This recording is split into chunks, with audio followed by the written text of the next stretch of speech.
تو بس وہ مشتاق بھائی تھے. تو یہ ہے کہ یہ تو وہ واقعات ہوئے کہ مطلب آپ نے جو بہت اچھی توجہ آپ نے دلائی تھی کہ وہ تو سارے واقعات، کچھ واقعات منظر عام پر آئے، کچھ واقعات آئے ہی نہیں کسی کی، مطلب یہاں سے ایک واقعہ وہاں سے ایک واقعہ، جس کا واقعہ مجھے خود ذاتی طور پر معلوم ہے کہ میں ان دنوں ان کی حیات کے ایام میں کنز ایمان میں ہوا کرتا تھا.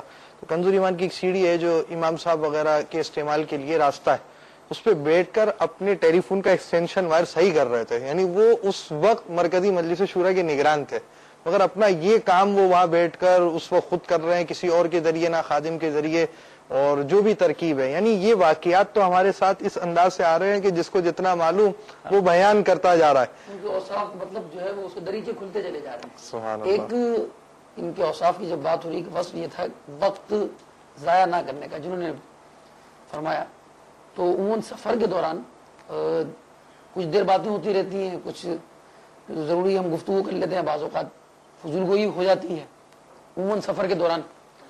آپ کا یہ عالم تھا کہ سفر کے دوران جو ہے ایک کام یہ کیا کرتے تھے آپ کہ کسوٹی جس کو ہم کہتے ہیں، کسی شخصیت کو سوچ لیں آپ، پھر سوال جواب کی صورت میں وہ سلسلہ شروع ہو جاتا. کبھی کسی صحابہ کرام، اولیاء کرام میں کسی کا نام جو ہے وہ سوچ لیا کرتے تھے، پھر پوچھا کرتے تھے، اس میں سوال جواب کا سلسلہ ہوتا ہے جو کسوٹی ہوتی، ذہنی آزمائش جس کو ہم کہتے ہیں.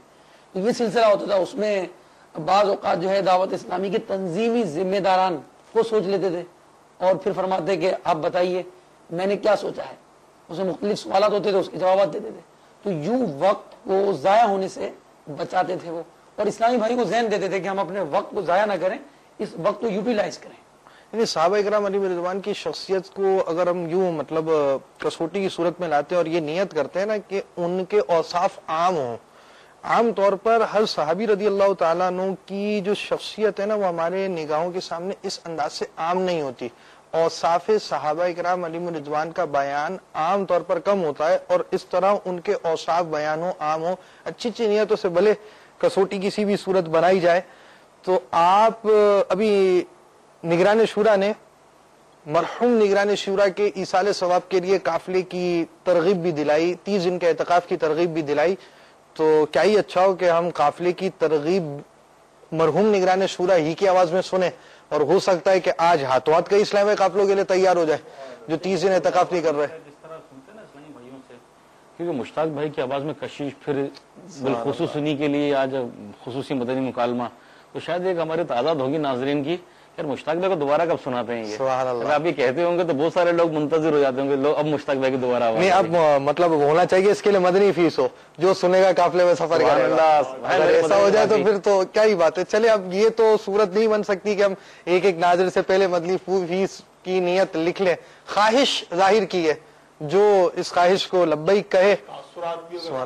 ہاں تاثرات مل جائے کہ بھائی ہم نے حاجی مشتاق صاحب رحمۃ اللہ تعالی علیہ کی قافلے کی ترغیب سنی، اور ان کے ایصال ثواب کے لیے میں 30 دن کے لیے، میں 12 ماہ کے لیے، میں 25 ماہ کے لیے، میں 26 ماہ کے لیے، اور ہاتھوں ہاتھ میں کل 3 دن کے لیے رمضان یکم رمضان کی آمد سے پہلے پہلے میں مدنی قافلے کا مسافر ہو گیا اور میں مدنی قافلوں کے لیے روانہ ہو گیا. اور اگر آپ مطلب حاجی مشتاق صاحب رحمۃ اللہ تعالی علیہ کے ایصال ثواب کے لیے 30 دن اعتکاف کا آپ کا ذہن آج بنا نگران شورا نے جو مطلب ترغیب دلائی اس پر، اور یا اس طرح ہوا کہ آپ ابھی جو حاجی مشتاق صاحب رحمۃ اللہ تعالی علیہ کی آواز میں قافلے کی ترغیب سنیں گے، اس کو سننے کے بعد آپ نے ان کے ایصال ثواب کے لیے ذہن بنایا، تو آپ اپنی نیتیں ضرور ہمیں مطلب فیڈ بیک کے ذریعے میل کریں، یا جو ایڈریس چلتا ہے ہمارا فون نمبر چلتا رہتا ہے، امید ہے کہ ابھی بھی اسکرین پر عنقریب یہ فون نمبر دکھا دیا جائے گا، اور وہ اس نمبر پر آپ SMS کے ذریعے بھی اطلاع دے سکتے ہیں، کیونکہ یہ ہر وقت تو چلایا نہیں جاتا، اس کے مختلف مواقع ہوتے ہیں چلانے کے. اور یہ اس وقت نمبر آپ نے اسکرین پر آ چکا ہے، اور اسکرین پر آنے والا یہ نمبر چونکہ اس وقت جو آیا ہے وہ کوڈ کے ساتھ آیا 92، تاکہ بیرون ملک کا چونکہ اب سمجھے خصوصی جو نشریات کا وقت ہے وہ بھی شروع ہو ہی چکا، تو ان کے حوالے سے ہماری یہ ترکیب ہوتی ہے کہ ہم یہ کوڈ نمبر بھی ساتھ رکھتے ہیں تاکہ انٹرنیشنل لیول پہ میں SMS بھی ریسیو ہو سکے. تو آپ یہاں پر ضرور اس کی ترکیب فرمائیں، مگر اس سے پہلے آپ قافلے کی ترغیب بھی سماعت فرمائیں. صلو علی الحبیب صلی اللہ تعالی علی محمد وعلی آلہ. الحمدللہ ہمارے یہاں سے سنتوں کے مدنی تربیتی قافلے بھی روانہ ہوتے ہیں. سندھ کے لیے، پنجاب کے لیے، اور ان قافلوں کی تو بڑی برکت ہے کہ لوگوں نے ان قافلوں میں وہ کچھ پایا ہے، ایسی ایسی دعائیں قبول ہوئی ہیں۔ ایک ہمارے اسلامی بھائی ہیں، انہوں نے ایک نیت کی، دعا کرتے تھے، اب قافلے میں گئے، قافلے سے جب واپسی آئے تو ان کی دعا قبول ہو چکی تھی۔ پتہ کیا دعا تھی؟ ان کی دعا پتہ کیا تھی؟ بتا دوں؟ سب مل کے کریں گے نا وہ دعا؟ ان کی دعا تھی، یا رب تیرے محبوب کا جلوہ نظر آئے، اس نور مجسم کا سراپا نظر آئے۔ کسی کو بتایا نہیں تھا؟ دعا کرتے تھے، یا اللہ محبوب کا جلوہ دکھا دے، سرکار کا دیدار عطا فرما دے۔ اللہ تعالیٰ نے ان کی دعا کو قبول فرمایا، قافلے کے دوران ہی ان کو سرکار علیہ السلام کی زیارت ہو گئی۔ اتنا دنیاوی طور پر بھی۔ ایک صاحب سے ان کا بچہ بہت بیمار تھا، جگہ جگہ سے علاج کروایا، ہمارے ایک اسلامی بھائی ملے، ان سے انہوں نے ذکر کیا۔ اب الحمدللہ ہمارے اسلامی بھائی تو نیکی کی دعوت دیتے ہی رہتے ہیں، اور اس میں بڑے خوش نصیب ہیں وہ اسلامی بھائی جو چوکتے نہیں ہیں، جو شرماتے نہیں ہیں، اور فوراً الحمدللہ اچھے انداز سے حکمت کے تحت دعوت دے دیتے ہیں، اور اس دعوت کا بعض مرتبہ بڑا ثمرہ ملتا ہے۔ بہت ایسا دیکھنے کو ملتا ہے کہ آدمی حیران رہ جاتا ہے، اور جس کو دعوت دی جاتی ہے اس کی تقریر میں انقلاب آ جاتا ہے۔ اسی طرح کی ایک دعوت کسی نے دی تھی، اس واقعے کو بھی یہیں رکھتا ہوں، دوسرا واقعہ بیان کر دیتا ہوں۔ کلاکوٹ کے علاقے میں ایک ہمارے اسلامی بھائی تنگ گلی سے گزر رہے تھے، جیسا وہ علاقہ ہے آپ کو پتا ہے۔ ایک صاحب نے پکڑ لیا، نکالو تمہاری جیب میں کیا ہے؟ اس غریب کی جیب سے کیا نکلتا؟ نالن شریف کا نقش نکلا ہوگا، مسواک نکلی ہوگی، 2-4 روپے پڑے ہوں گے، اس کے پاس کچھ بھی نہیں تھا اس کے علاوہ۔ پوچھا کہاں جاتے ہو؟ کہنے لگا وہ آگے گلی میں اجتماع ہو رہا ہے، مولانا ریاض قادری صاحب آ رہے ہیں۔ پھر ہمت کی، ڈرتے ڈرتے، آپ بھی چلو نا، دعوت دے ہی ڈالی نا۔ اسی لیے تو حضرت صاحب فرماتے ہیں نیکی کی دعوت دینے میں چوکا نہیں کرو، نیکی کی دعوت دیتے رہو۔ دعوت دے ڈالی، پتہ نہیں اس کے دعوت دینے میں کیا اخلاص تھا، کیسی وہ گھڑی تھی، کس طرح اس نے کہا ہوگا کہ وہ بدماش شخص جو ابھی لوٹ رہا ہے، کہنے لگا چلو ہم بھی چلتا ہے۔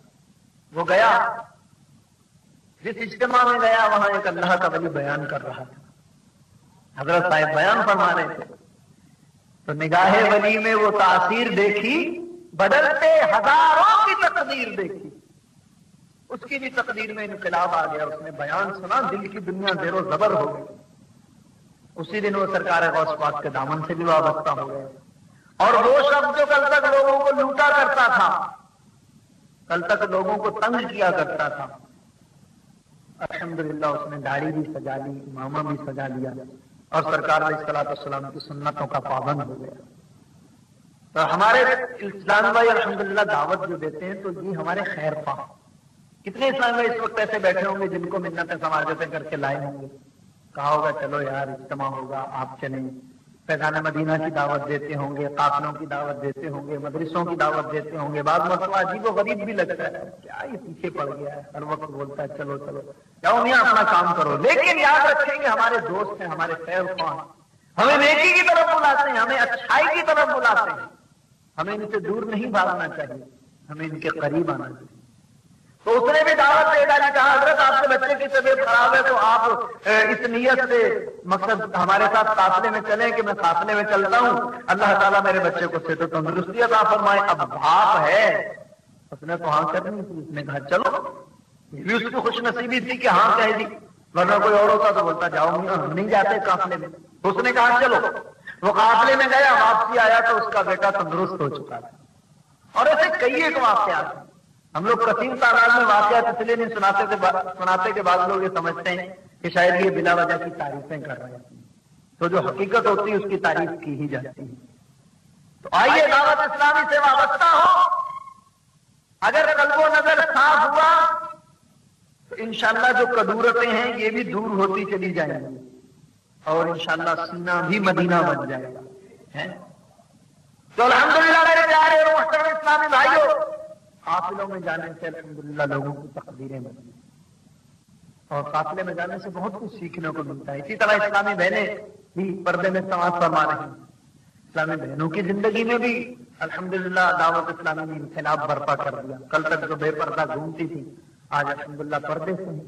اللہ تعالیٰ نے ان کو شرم و حیا کی دولت عطا فرما دی. اللہ تعالیٰ تمام امت کی بیٹیوں کو، بہنوں کو، والداؤں کو اللہ تعالیٰ شرم و حیا کی دولت عطا فرما دے اور پردہ کرنے کی توفیق عطا فرما دے. دعوت اسلامی نے الحمدللہ اسلامی بہنوں کی بھی اصلاح کی اور کئی خواتین الحمدللہ آج گھروں میں سنتوں پر عمل کرتی ہیں. اور ایک عورت کے سدھرنے سے پورا گھرانہ سدھر جاتا ہے.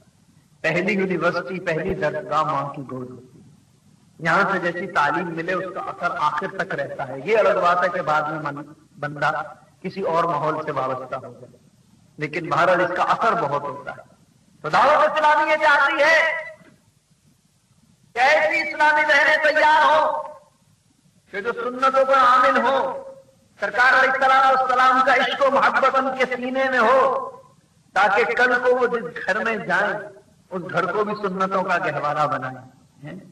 اللہ تبارک و تعالیٰ ان کو نوازے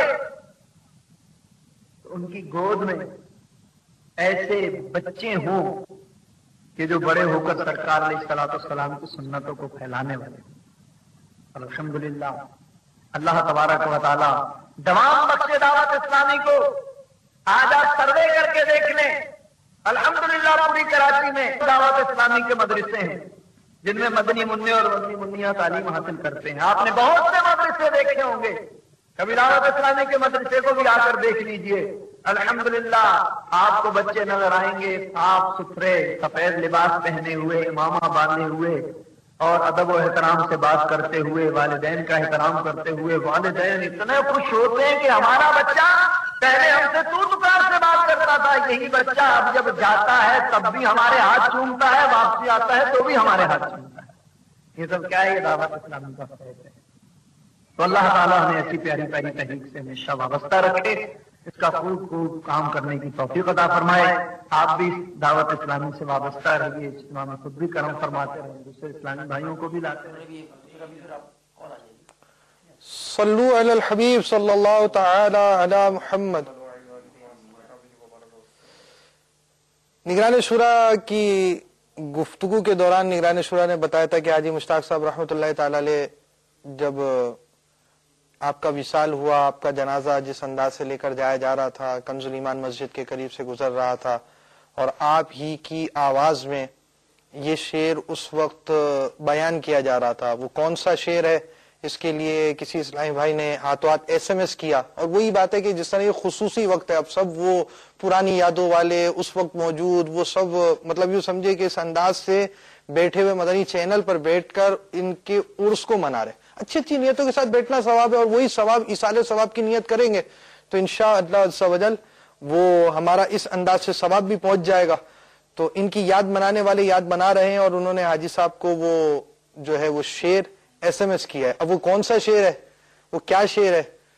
مطلب ہم نے تو گزارش کی ہے کہ جس طرح نگران شورا نے کرم فرمایا تھا اور فون کیا اور ہمارے ساتھ براہ راست ہوئے تھے، ہو سکتا ہے ایسی صورت بن جائے اور نگران شورا کرم فرمائے اور اس صورت کے اندر جو ہے وہ ہم وہ شعر بھی سن لیں. لیکن نگران شورا کی زمانے سنے نا، جنہوں نے شعر کی ترغیب دلائی اور بتایا، مطلب اس کی طرف توجہ دلائی. تو جس کی طرف توجہ دلائی گئی اگر کرم فرما دیں تو ایسی صورت ہوگی. یہ آپ نے تذکرہ کیا نا جنازے کا، اور یہ تو جب مشتاق بھائی کا انتقال ہوا اور مقصد عمران بھائی نگران شورا بنے تو اس وقت واقعی ایسی کیفیت تھی ہمارے موجودہ نگران شورا حاجی عمران بھائی کی کہ بولا حاجی مشتاق جو ہے مجھ پہ بہت بڑی ذمہ داری ڈال گئے. اور حاجی عمران بھائی کی ایسی کیفیت تھی اور بہت وہ تھے، بولے جس طرح ابھی کہا بھی نا کہ میں بڑا نہ تھا، بڑوں کے انتقال نے مجھے بڑا بنا دیا. اور ایک تصور نہیں تھا کہ اتنا بڑا کام اور سارا یہ بس یہ تھا کہ مشتاق بھائی نگران پیچھے پیچھے چلیں گے ان کے. یہ اچانک جو اللہ کی مرضی، جو اللہ کی رضا، بیمار ہوئے پر دنیا سے رخصت ہو گئے. تو واقعی ایسا خلا تھا، لیکن واقعی وہ والی بات ہے کہ ہیں سب یہ امیر علیہ سنت کے بنائے ہوئے ہیرے. تو مشتاق بھائی ایسے وقت میں نگران شورا بنے اور اس وقت انہوں نے جس طرح کام کیا، سنبھالا الحمدللہ. اور دعوت اسلامی کی شورا کا وہ تجربہ ہی پہلا تھا نیا، اور باقاعدہ کوئی شورا مقصد اس طرح کی بنی. اور یہ تو جس طرح مشتاق بھائی لے کر چلے، پھر ایک دم جو خلا یہ آیا الحمدللہ